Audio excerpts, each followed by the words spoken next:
Welcome to SCP Reports. I'm SR Hellsing. Today's SCP is SCP-3000, Ananteshesha. This SCP was requested by a YouTube user called Blue Way Galaxy Dog.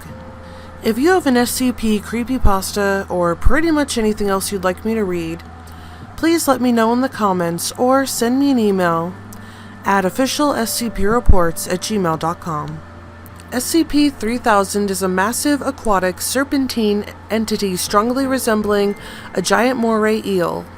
The full length of SCP-3000 is impossible to determine, but it is hypothesized to be between 600 and 900 kilometers. The head of SCP-3000 measures roughly 2.5 meters in diameter, and sections of the body proper are as large as 10 meters in diameter. SCP-3000 is typically a sedentary creature, only moving its head in response to certain stimuli or during feeding. The majority of its body is located in and around the Ganges Fan1 and rarely moves at all. SCP-3000 is carnivorous, and despite its sedentary nature, is capable of moving quickly to dispatch prey. Despite its size, it is hypothesized that SCP-3000 does not require sustenance to maintain its biological functions. While SCP-3000 secretes a thin layer of viscous dark gray substance classified as Y-909 through its skin as it consumes prey, the end result of its digestive process is currently unknown. SCP-3000 is a Class 8 carnivorous entity. Direct observation of SCP-3000 may cause severe mental alterations in viewers. Individuals who directly observe SCP-3000, as well as any individuals within an uncertain distance of SCP-3000, experience inexplicable head pain, paranoia, general fear and panic, and memory loss or alteration. The following is a log from Site 151's historical records written by Dr. Eugene Getz about the initial discovery of SCP-3000 and the effects felt therein.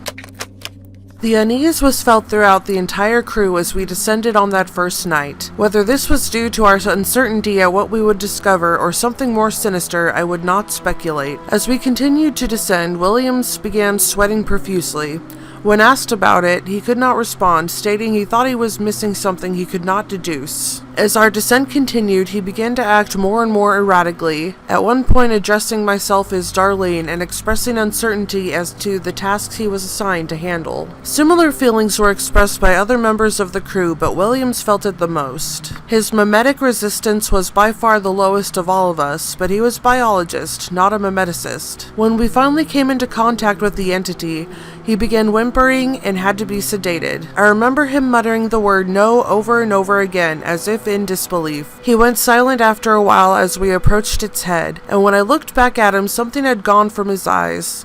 He did not even so much as blink as we made our final descent. At around 0940 hours, we first observed the head of the entity. The unease was palpable now. Several other crew members complained of feeling hazy and being uncertain of what they were supposed to be doing. Captain Ritter, ever the man's man, wrote it all off as nitrogen intoxication and forced them to continue approaching the entity. When we were within 50 meters, the entity turned slowly to look at us.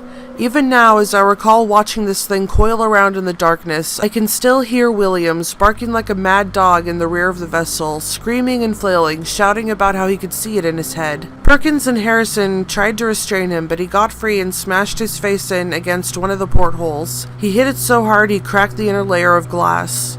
The damage was bad enough that we had to surface. We tried to give Williams medical attention, but he was too far gone at that point.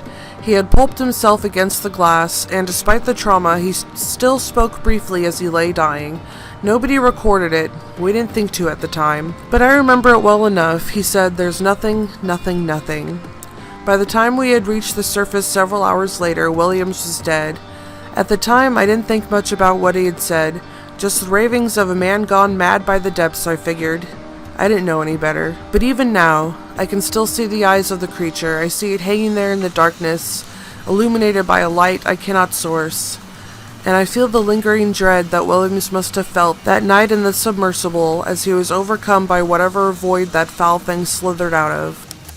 SCP-3000 was discovered in 1971 Shortly after, 2 Bangladeshi fishing boats and 15 fishermen were reported missing after drifting near the Indian coast. As the country of Bangladesh had only been recently established at that time and had been subject to significant political persecution on the part of Pakistan, this incident received high-profile media attention due to fears that it was a result of foreign aggression. Local coastal dispatch units could not locate the missing boats, fueling further media hysteria. Foundation researchers stationed in Calcutta, now Kolkata, drew similarities between this disappearance and another incident 2 years earlier. A thorough search aided by Marriott Pashler counters revealed the location of the 2 boats, as well as an unknown, previously undiscovered mass deep below the surface of the Bay of Bengal. Further investigation by Foundation divers discovered the existence of SCP-3000. The area was quickly secured, and current containment procedures were put in place in April of 1972. The Aztec Protocol was adapted in October of 1998. Thank you for watching SCP Reports. I'm SR Hellsing. I hope you like, comment, subscribe, maybe even request an SCP of your own, and I hope you'll be here for the next video.